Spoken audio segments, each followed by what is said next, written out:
What's going on, everybody? Welcome back to IndieQuest, a celebration of the indie and obscure.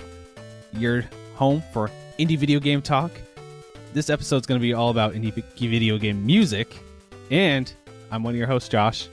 I'm joined by one of my awesome co-hosts, Steve. How are you today? I'm doing good, but as you were doing the intro, I'm having a little bit of a crisis of tagline here, right? We say it's a celebration of the indie and obscure. Now, it's really a celebration of the indie. If something is just obscure but it's AAA, we won't cover it. But also, not every indie we cover is obscure necessarily. I think we might be 50% liars, but I don't know. We're almost 100 episodes in and no one has called us on it, so maybe it's okay. Yeah, I mean, it's okay. I came up with the catchphrase, so you just call me a hypocrite. It's okay. I'll take the brunt of that one. Dude, it took me 88 episodes to even notice that it is the way it is. I like the catchphrase, and if all of you like it too, well, by God, we're gonna keep doing it. Honestly, if you don't like it, it's we're too still late gonna now. keep doing it because we've come this far. Yeah, we're almost at triple-digit episodes. You're just gonna have to accept it. Speaking of triple-digit episodes, or getting close to. I did something. Yeah. I did a couple of housekeeping things we can talk about at the top here. If you guys go to a wonderful website called IndieQuestPod.com, type it into your browser right now. Hopefully you're not driving. If you're driving, pull over on the side of the road, then type it in. Please drive safely if you're listening to the podcast right now while you're working or commuting. Yeah. But anyway, type it in. Goes directly to the quest log. And so there's no bit.ly link. There's what was it like if you don't capitalize quest log, or if you do or something, it like goes to a different site or something like that. Yeah, I went to like some private Google sheet that was seemingly like some rando's like list of like Skyrim or Kingdoms of Amalur quests that they want to do. So now, yes, you can just go to IndieQuestPod.com and it'll bring you right to the quest log, which is nice because one, maybe we'll be better about actually remembering to share that URL with people. We've been a little better lately. Well, you've been a little better lately.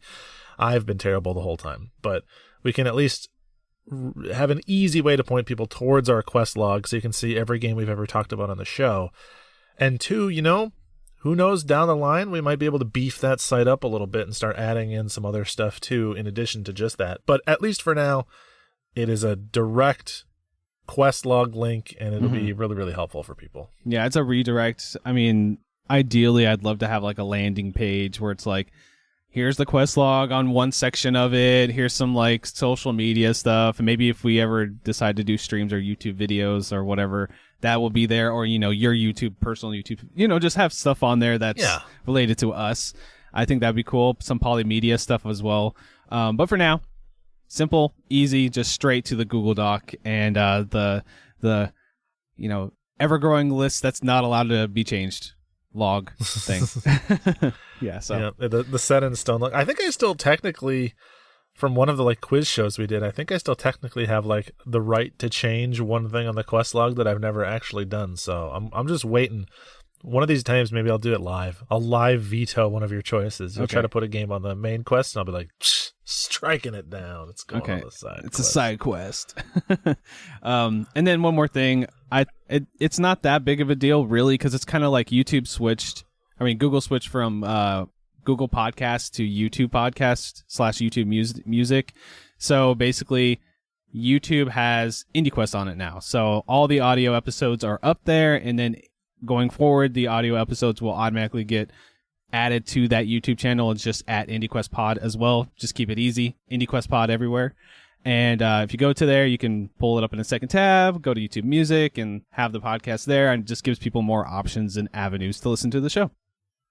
Yeah, which is always a good thing. If you're a YouTube listener, I hope you enjoy. And for now, that feed is just our podcast episodes. Again, just like the site, who knows what the future holds, but at the very least now it is another avenue for you to go in and listen. Yeah. It's just a couple little things that, I was like, well, I'm already in here doing this YouTube thing. Why not? Might as well just register this domain. I had this idea for a while and just get all this done, and then makes it so much more easy. And, I probably should have done it like episode 5 or something, but 4 years later, we're still here. We're still doing this, so I might as well finally get around to it. Heck yeah. So thank you. Well, thank you for doing that. No What worries. you all don't know is that Josh actually puts in all the effort, and I just coast on the success founded on his hard work. So No. I appreciate it. No, that's not true. You put a lot of effort in. You do.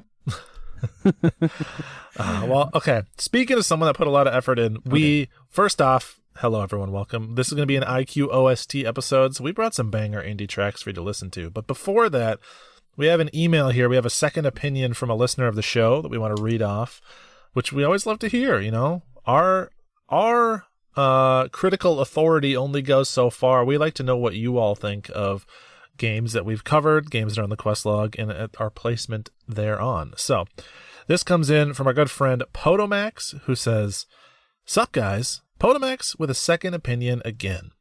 About a month ago, Netflix added Katana Zero to their lineup of games, and since you've mentioned it several times on the podcast, I figured I'd give it a shot. What? Period. A. Period. Game. Period." He just used regular periods. I just added that for effect.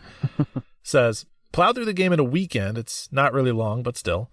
I'm not usually one to care about the story in my games, but the way it's implemented by being on a timer and being able to interrupt everyone makes it really engaging. And without diving too much into spoiler territory, let's just say that being a dad of a 4-year-old daughter made the ending really hit for me.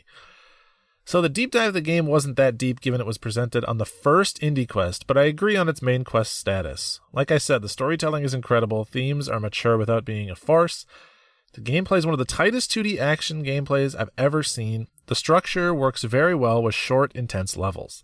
And my gosh, the music is fantastic. I especially like the club track for some reason. It's so groovy. Oh, and that gut punch of an ending just left me wanting more. So since the DLC is still not near release, I decided to pick Katana Zero as my 3-peat for Polykill Bingo. I already had a 3-peat, but remembered that in the middle of my third playthrough, but I was able to move my previous one around, so it's all good. Anyway. Says I did an action-only speedrun, which clocked in at 1 hour, 13 minutes, 26 seconds. That's pretty good, dude. Congrats. Mm-hmm. It's a gnarly speedrun. Says, and I did an action-only speedrun on hard. Sadly, the speedrun save doesn't work on the Netflix iOS version, so I don't know my time, but it was well over 4 hours. So all that to say, the game is truly fantastic. There's not much I didn't like. In fact, nothing really comes to mind right now.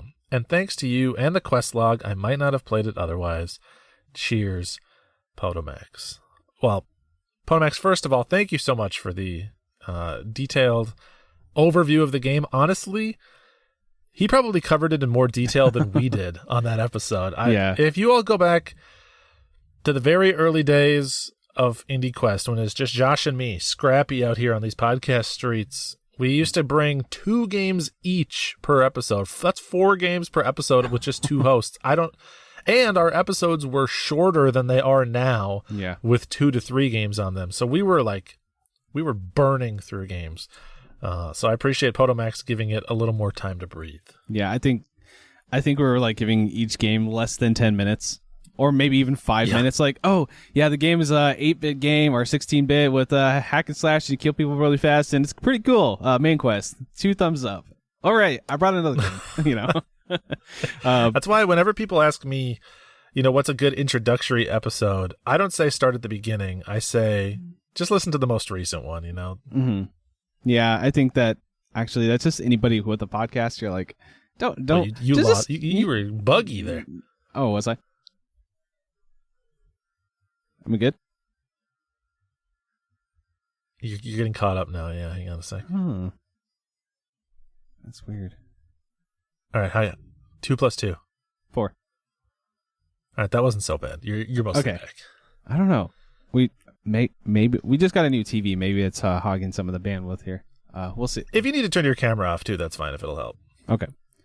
Either way, what was I saying? I completely forgot. I lost my train of thought there. What were we talking about? Okay, I got it. First episode. Yeah.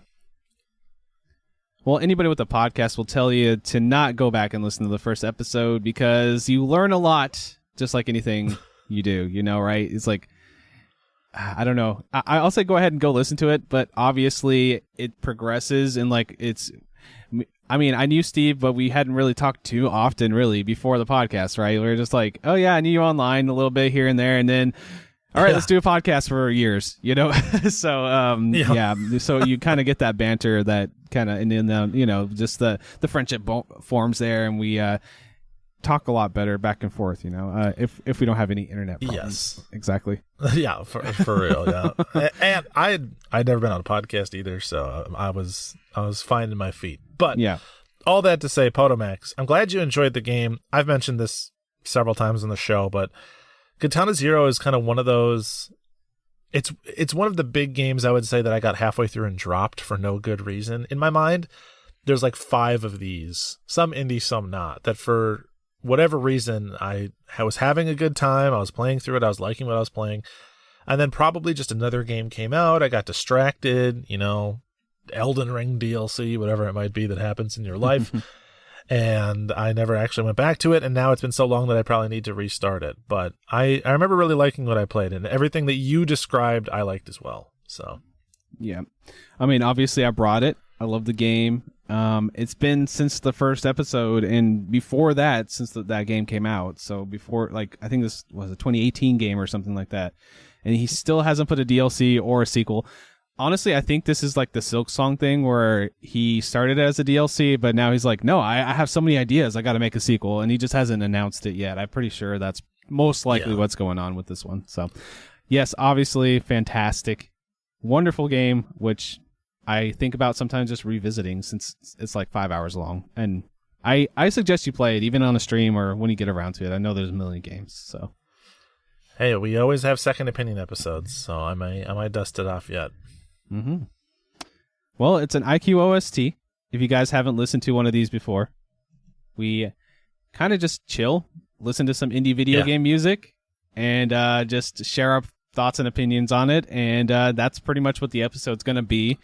I am going to volunteer and go first because I feel like I always pass it off to somebody else to go first on these things. So, yeah. That's very nice of you. So everyone, refill your beverages, kick your feet up. You know, we're just gonna vibe. I mean, our show's already laid back, but this is the laid back episode, even amongst a laid back show. So enjoy. So, first song I brought is from a game that came out this year. The game's called Haunty. Have you seen much from Haunty or know what the game is at all besides just like what the graphic style is? I remember the graphic style, and I know that you like. It's a puzzle platformer-ish kind of thing where you're taking possession of objects, right? Mm-hmm. Yeah. Yeah. It's actually kind of it's a twin-stick shooter, surprisingly, which I didn't really know going in. And when you shoot things with the bullets is how you possess people in the world. Oh, okay. So the main premise of the game, this is just kind of like to get you into the song here, is you're like this little ghost, like black, like kind of looks like a cloak come to life type character. And this angel is trying to help you ascend. And basically the whole game is you're just trying to ascend to like this, you know, to heaven basically, or, you know, to some ethereal realm or something like that. It's kind of left open to interpretation, but this is the song that plays when you first try to ascend the tower, and it's called The Tower from the game Haunty.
So as you can tell at the end of the song there, it gets a little melancholy because it's light spoilers for like the first 20 minutes of the game.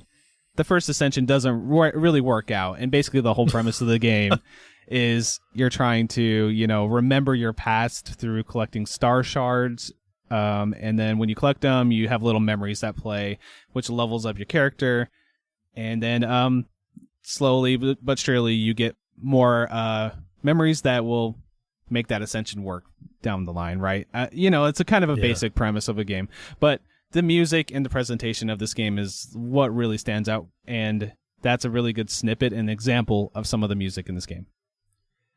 Yeah, I would say that last 15 seconds or so, that sort of like twinkly piano bit, that's what I would have expected the game to sound like based on like the art style and the vibe of it. Mm-hmm. But the rest of that song was like, dude, I was getting pumped up. I was feeling it. I was like, this is a little more actiony, a little more upbeat or intense than I was expecting. So it's cool to know that it's got kind of a range like that.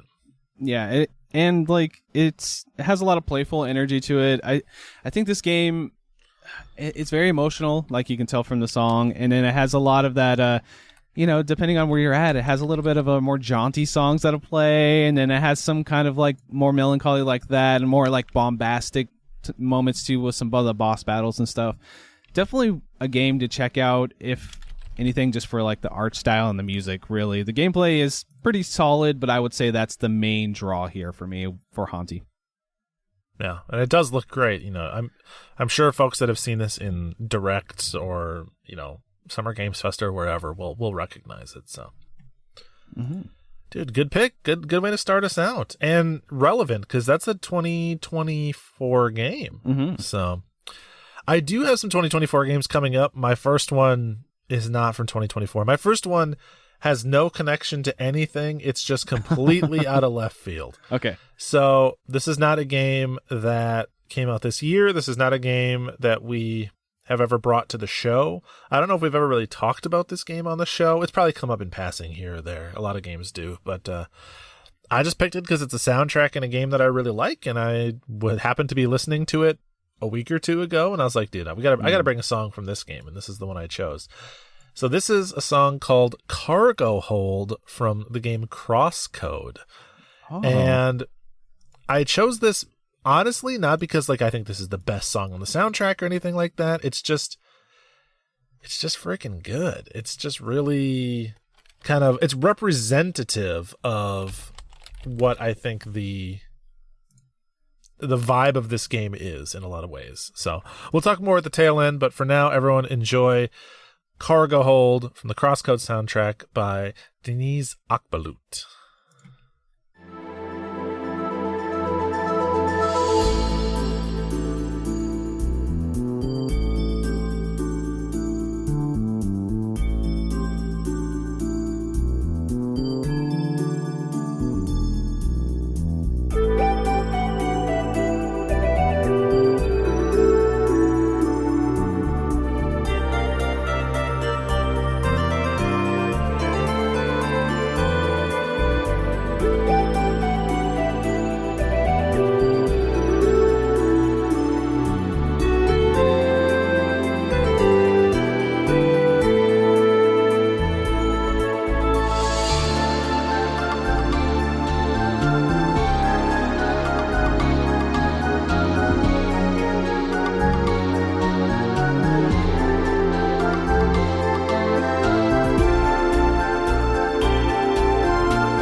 So what I like about that song is, one, it's just kind of, it's good, vibey background music. That's one of the earlier sections in the game, so it's pretty representative of like the general tone. It has like kind of a retro feel, but it's not strictly chiptune or anything like that, of course.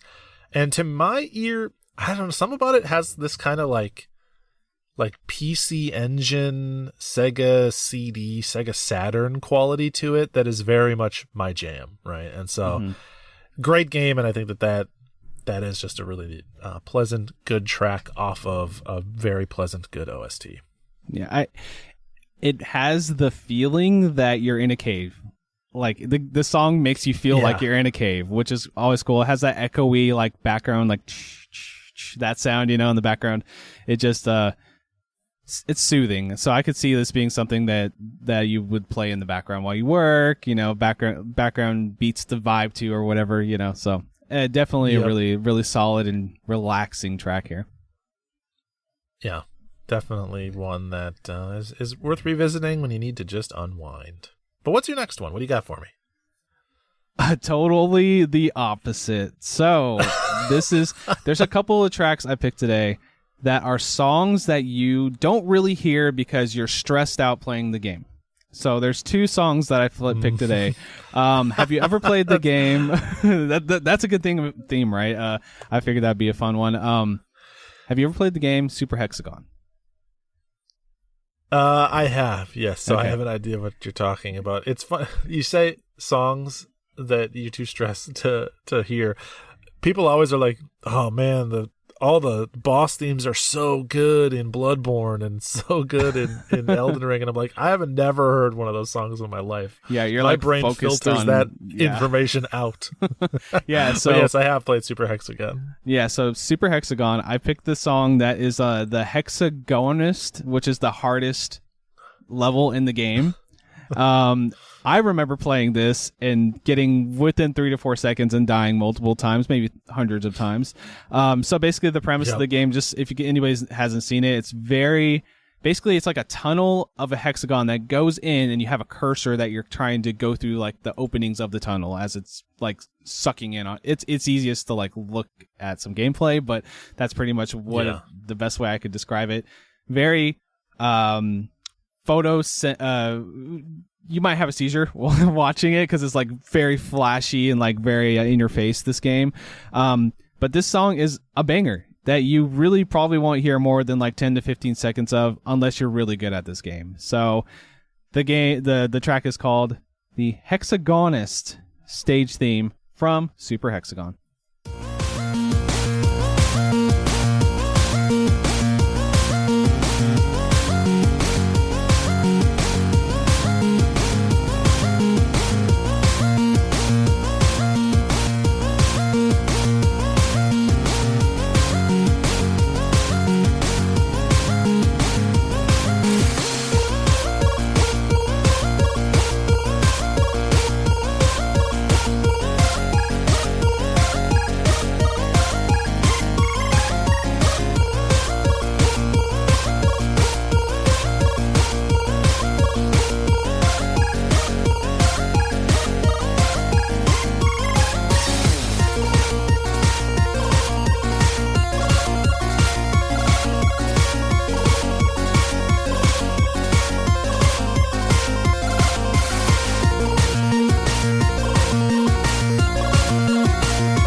obviously the song is a banger.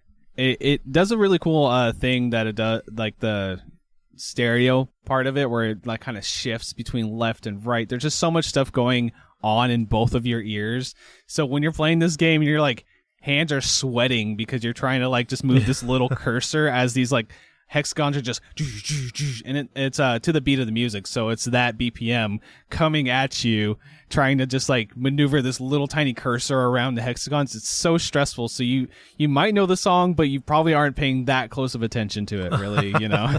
So yeah, great track.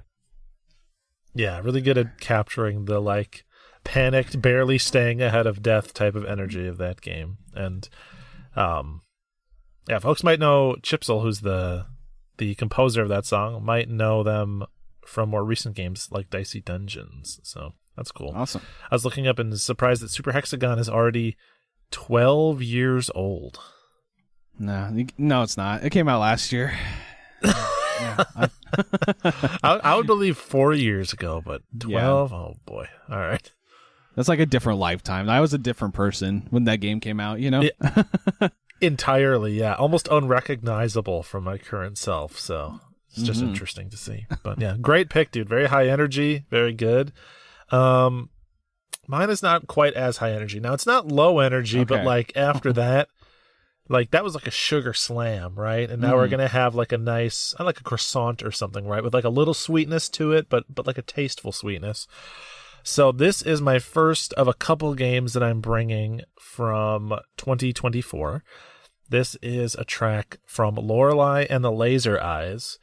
And this, I should preface now that this song is almost nothing like anything else in the game. So Lorelei and the Laser Eyes has a very specific, kind of weird, almost creepy vibe. But I chose this song, which I won't spoil anything about the details of the song, but I chose this song because this song sounds the most like a song from the Sayonara Wild Hearts soundtrack, which makes sense because, of course, they're both Simogo games. They're both composed by Daniel Olson, and spoilers for the next 10 seconds, dear listener, it also is vocalized by Linnea Olson. So if you're familiar with the Sayonara Wild Hearts soundtrack, you'll be familiar with the vibe of the song. This is a song called Radio Waves. Let's give it a listen.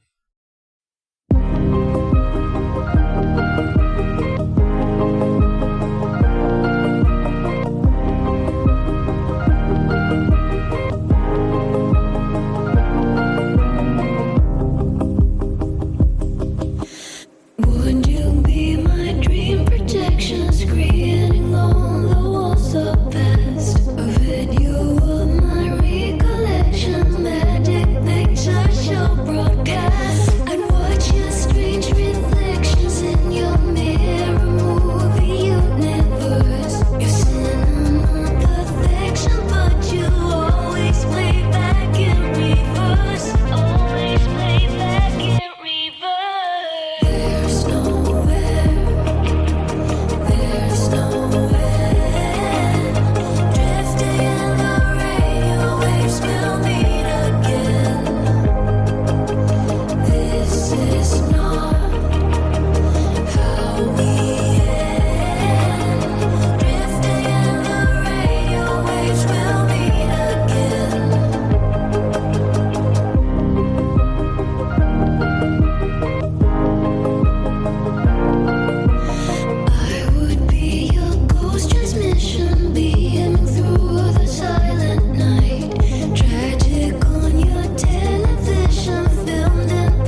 See, man, how'd you like that Sayonara? I mean, Lorelei and the Laser Eyes.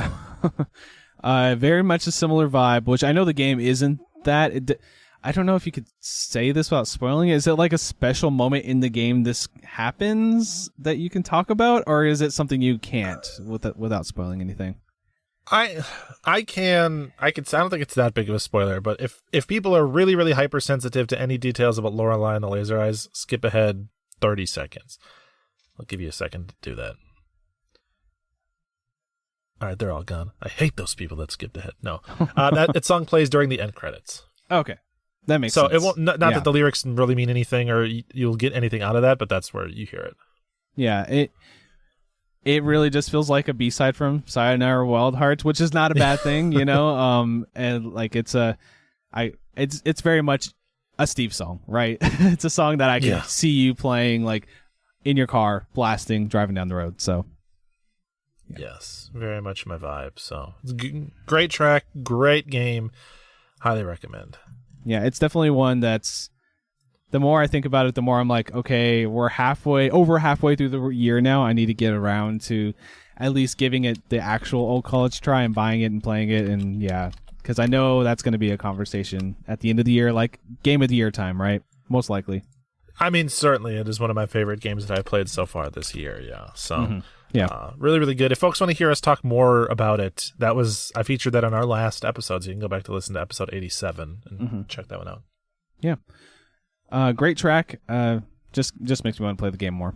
So that's always good. Yep. And speaking of making somebody want to play a game more, I brought something from a game I just brought, Yellow Taxi Goes Vroom. So it kind of worked out. There is a level in the game which is called Arcade Panic, and it is the name of the track as well. It's Arcade Panic. It's basically the most fever dream arcade you've ever seen, like bowling alley arcade. So there's like giant bowling alley that you can drive a little taxi in, and like when you get outside the bowling alley, there's like a bunch of references to arcade stuff all over the world. So, and kind of imagine like that arcade carpet with all the different colors, you know, like the carpet that's so filthy but you never see it because it's like 7 different neon colors put together. You know, that's what this stage looks like. So just imagine that in your head as you listen to the track called Arcade Panic from Yellow Taxi Goes Vroom.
honestly, you could tell the game Yellow Taxi Ghost Room is a very high energy game, which you could tell from that. I feel like they do this thing in the game where kind of everything's kind of squishy and like kind of stretches and squishes with the music a little bit. Yeah. So just imagine just a bunch of like kind of like polygonal characters, you know, like stylized like a PS1 game or an N64 game, kind of just bouncing up and down to that rhythm, you know. Definitely just gets you in the mood to jump on some stuff. Yeah, and based on how you talked about the game and what I've seen in like footage and stuff, it's a very playful game, and that was a very playful song, right? Like it's just kind of jaunty. You're kind of just moving around, swinging your hips, having a good time. It's got like synthesized like the approximation of like horn instruments. It's like video game ska, you know. That's the energy it's bringing, which I appreciate. I appreciate some ska. I know some people dislike ska, but you know, throw some horns and some stuff. I'm all there. I'll be skanking along with everybody else. So, I'm the same way. Give me my checker socks pulled all the way up to the knee. Let's go. Yes, love it. But anyway, that actually would fit in with this game. Just to be honest, this game is just so fun. Like, every time I think about this game, I get a smile on my face because I just had that much fun like playing it. Like, thinking about the game gets me in the mood to want to go back and play it again. Like, I would love to go play that game right now just listening to that track. So it just it's going to be on my list probably for Game of the Year this year. We're going to be talking about this game, especially when you get around to it. It's going to be a discussion. But all the tracks in the game have that same energy to them, and it's just always you're always just tapping your toes as you're collecting those gears all around the levels, you know, and just trying to like break the geometry or whatever to get up into like the crazy areas that the devs expect you to finally find, you know. So it's one of those games, and yeah, it's a love letter. You can tell just from the music too. So it's awesome. Yeah, really good choice, dude. Very, very fun song. I think this might be the best accidental back-to-back set of songs that we've had, that we will have all episode. So, I mean, I think most folks who have listened to these before know or can figure it out from context, but we don't know what songs are being brought until we live reveal them to each other. So as we're describing the song in the setup to all of you, that's also when we're learning what song we're about to listen to. So there's no way for us to plan like a good vibe order or anything. We're not playlist curation over here. It's just chaotic neutral. It's lawful good, right? It's or chaotic good. It just falls the way the chips fall. But I'm also bringing a game from another 3D platformer, and it's funny because the other thing about how these episodes get recorded is while the songs are playing, you all never hear it, but we're having little conversations about the song or, you know, about things around the song. And during that time, Frantic asked me if I had played the song or the game that this song is from, Penny's Big Breakaway. So we get to bring two 3D platformer songs back to back. This is Penny's Big Breakaway. All right, this song is called Hello Macaroon. It's a vibe. You'll like it. If you like the last song, you're going to like this one. I'm going to tell you that right now. We could probably swap the two around and people might not even notice. But let's give this one a listen. It's by T. I don't actually know. Do you know, is it T. Lopes or T. Lopez? I should have looked it up ahead of time. T. Lopes sounds correct to me. T. Lopes. Yeah. Yeah. And this is from the Penny's Big Breakaway OST. Let's go.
Yeah, man. More platformer bangers. This one, a little more shreddy, a little more guitar in there, but otherwise just high energy fun. What'd you think? Gives Sonic Mania vibes, which makes sense. Do the lineage of that would studio make sense. Yeah. I honestly, that could have be the same composer. I don't know. I didn't look into it, but very much. I think that game really just harkens to like the Sega platformers anyway, like Sonic Adventure and things like that, right? That's kind of the vibes anyway. Or like Billy Hatcher, good old Billy Hatcher. Yeah, I have that one on my backlog to play this year. Definitely suits like the graphic style. Like I hadn't heard any music from it, maybe in a trailer or something. But it has that bright 90s poppy look to it, and the music just matches that 100%. Yeah, very much so. It's if you like songs from the Sonic Adventure soundtrack like City Escape and stuff, it's not quite as cheesy as that, but it has that same Sega Blue Sky, just like outdoor summer vibe to it all. So it's a great soundtrack. It's very consistent across. So obviously different songs match different kind of themes of levels and stuff like that, but it is very much from one track to the next. You can definitely hear that there is like a through line, which is actually pretty impressive because there's multiple composers on that soundtrack. Awesome. Well, I'm gonna shift gears here. This is another game, another song you probably won't hear because you're stressed out playing this game, and it comes from a game called FTL. How much of a fan are you of FTL, or have you played FTL ever? I have never played it. For the longest time, I've always meant to. I think I got it in one of those early Humble Bundles way back in the day, because it was maybe one of the first roguelikes I was ever really exposed to, but I never pulled the trigger. I don't know why. I can't ever remember if it was Binding of Isaac, or FTL was my first ever roguelike, and I hated it. Like, I thought this game sucked when I first played it. I was like, I don't get it. I just like get annihilated. But everybody learns. I feel like that's the process. You do a roguelike, you get destroyed, and you have to start over. But it's a strategy, kind of like a ship management sim, where you're trying to make your way through like a Milky Way galaxy and destroy a bunch of other ships. And a lot of stuff could go wrong in your ship, and you're just like trying to multitask and do a million things at the same time. And then, that's where the roguelike comes in. If you fail, you start all the way over at the beginning, and then there's branching paths and things. So the song that I brought today is from that game. It's the battle music that you're going to hear in the Milky Way areas. So during the battles and you're fighting these ships, you're not hearing this music. The music's great, but you're more worried that your engine hole's on fire, or you're running out of power in this area of the ship, or you're just stressed the entire time. So let's listen to the song and actually take it in for once instead of getting stressed. So it's the battle music from the Milky Way galaxy in FTL.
feel like this is a game that the guy, we didn't even mention him. Our third co-host, Tarakma, would love FTL. I was thinking about that during the episode, the song playing here.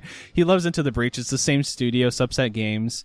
Definitely gives you that vibe. Like for battle music, you just feel so relaxed. The composer, Ben Prunty, he does this throughout the entire soundtrack. All the music's like this, and when you're exploring the space, like, so imagine how it kind of fades off at the end there. It just kind of goes into like ambient, like spacey music that's kind of like playing as you're like going to like the next stop in your mission to get to, you know, the end of the road here, you know. So what'd you think?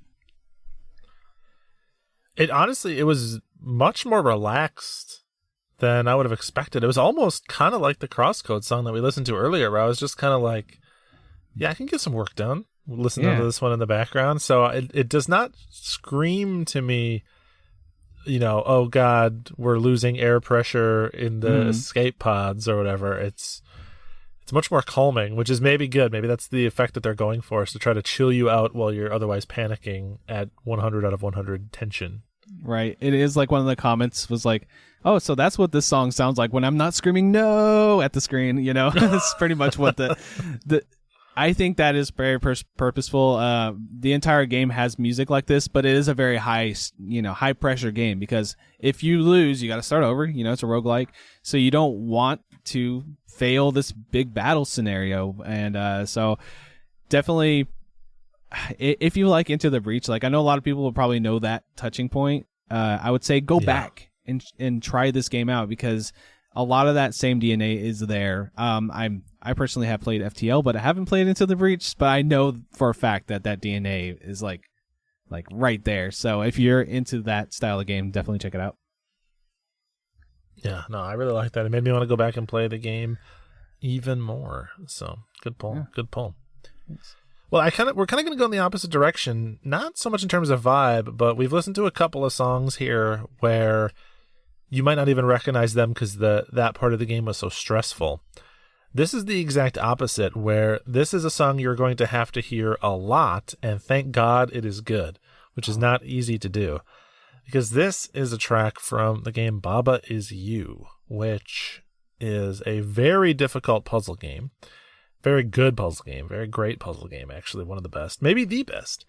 And one of the things that I think is hardest in a puzzle game is music, because the music can't be distracting, because you need all of your like focus to solve the puzzles, and it can't be, you know, too short or obnoxious on loop, because you're going to have to keep hearing it over and over and over again while you bash your head against the wall trying to find a solution. So it has to be something that you're okay listening to tons of times, and otherwise just kind of chills you out, relaxes you, gets you in the right headspace.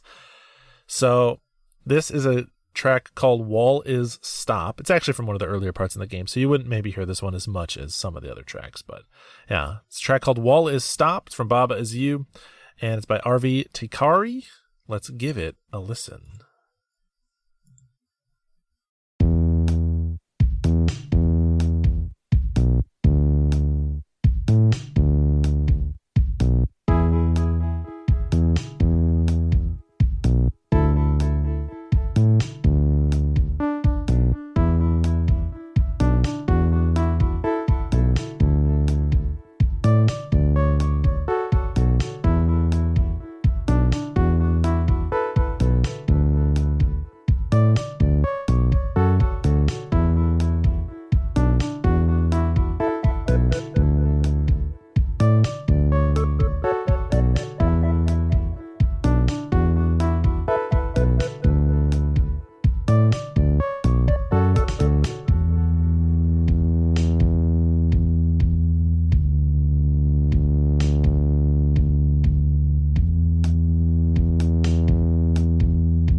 Yeah, man, you think you could see yourself solving some brain teasers to that track?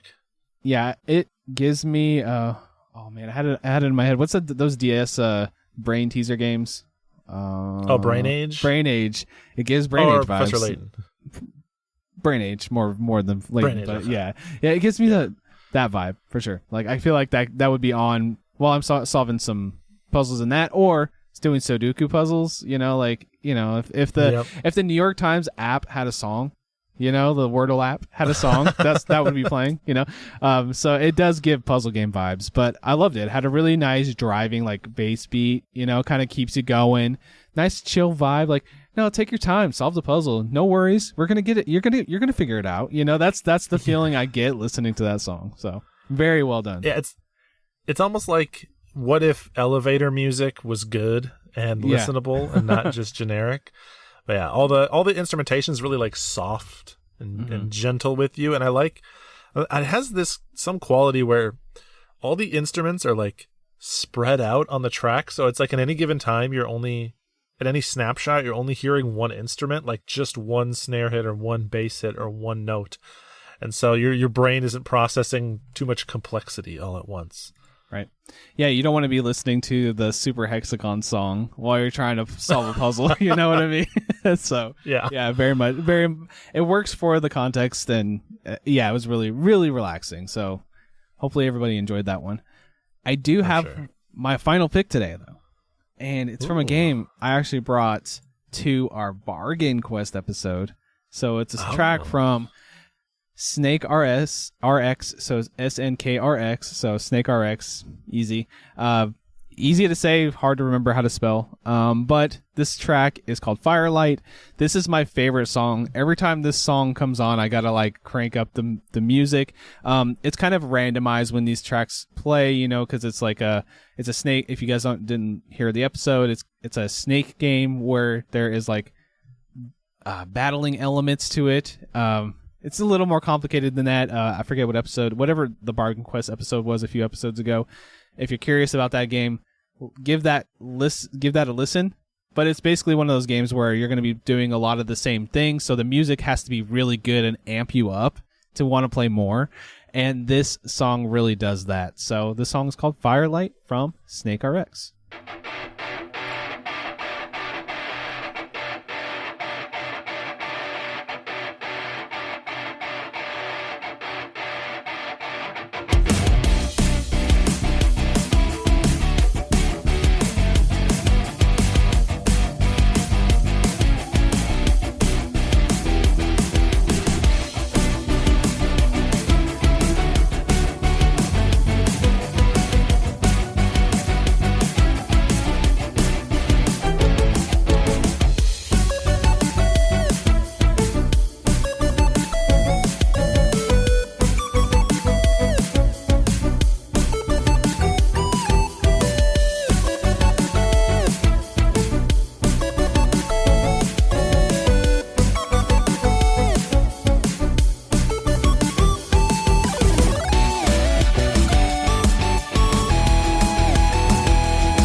So yeah, you just go to my Spotify playlist for, and just hit randomize, and you're probably going to hear a song that sounds just like that. But anyway, the music's so good, man. Like, that was probably the outlier for the soundtrack. Generally, it was more closer to like that chiptune vibe, but the added like layer of the pop punk like just the rock energy to it just really stood out to me. So every time this song came on, I was just like so locked into the game, which, that's a sign of a good track. Yeah, I was toe tapping and bobbing my head the entire 4.5 minutes that we were just listening to that song. That was a really good pull. That's probably my song of the episode, if we're being honest. That's also extremely my vibe. So yeah, good pick, dude. Yeah, I like how they like kind of layer the different styles. Like it's very like pop punky, has that vibe, and then it get that, I'm playing a video game. Let's get some chiptune bleeps and bloops in there, and then it just has that nice driving beat, and then it has a drop in the middle there. It has a little bit of everything. So it's just one of my favorite tracks so far I've heard this year. So I would say it's really good. Yeah, really, really good one. So, dude, I loved it. Well, I have one song left, but we should probably plug ourselves so we can send people out on that last song, right? Yeah. So that sounds good. If you want to find the quest log, I'm trying to get used to saying this. If you want to find the quest log, go to IndieQuestPod.com. You can find the show on all platforms, including YouTube, which is IndieQuestPod as well. And you can find us on Twitter and other social medias as IndieQuestPod, or send us an email, IndieQuestPod@gmail.com. It doesn't even sound like a real word after a while of saying IndieQuestPod so many times. You start saying the same thing over and over again. It just sounds like you're saying nothing. But anyway, Steve, where can they find you on the interwebs? Twitch, Twitter, everywhere that I have an interest of making an account. You can find me as Blinkoom, Blink-O-O-M. Josh, where can they find you if they don't like me, but they do like you? I would find it really hard not to like you, Steve. I'm just going to throw that out there. Anyway, you can find me at Frantic Society on Twitter. You can find more shows like this on our network at polymedianetwork.com. If you love nostalgia, video games, and movies, or horror, or Goosebumps, there's so many things on that awesome website and network. Go check it out, polymedianetwork.com. So do you want to kick us off with the last song here? Leave everybody on a nice parting words, and then they can just listen to the song, vibe out, and have a great day. I think that sounds good. I want to thank everyone for sticking through and enjoying the episode with us. These are always some of our favorite ones to put together, and I know we've gotten a lot of good feedback from folks that you all like it too. So we're gonna end on a banger, right? On some high energy tunes. Maybe that last track was hard to beat, but we're going blow for blow, I think, with this one. We got a song from a game called Xenon Valkyrie. I've never brought it to the show before. I have brought it to Polykill, if you're a listener of that show, though. And this is a song called Ancient Tech Forest. And really, this is just chiptune, hyper pop at its finest. Like, if you're just the pure essence of chiptune, which is just catchy ass computer music, that's what you get out of this song. It's not particularly complex, but god dang, is it good. A fun listen. So hopefully, you're listening to this in a situation where you can roll some windows down, or you're otherwise having a good day, and this just gives you that little extra oomph, this little extra launch. But before we jump into the track, Frantic, any last words for the people? Oh man, I didn't expect that. I was just waiting. I'm just like, I have my finger over the play button here. Thank you so much for hanging out with us, listening to some awesome indie music. Hopefully it made your day. These always make my day. And I honestly, sometimes I don't re-listen to the episode after I edit and everything. I always re-listen to the IQ OST episodes because I have so much fun listening to the music again and reliving the episode again. So hopefully everybody enjoys them as much as we do. So thank you for listening, and let's check out this awesome track from Xenon Valkyrie.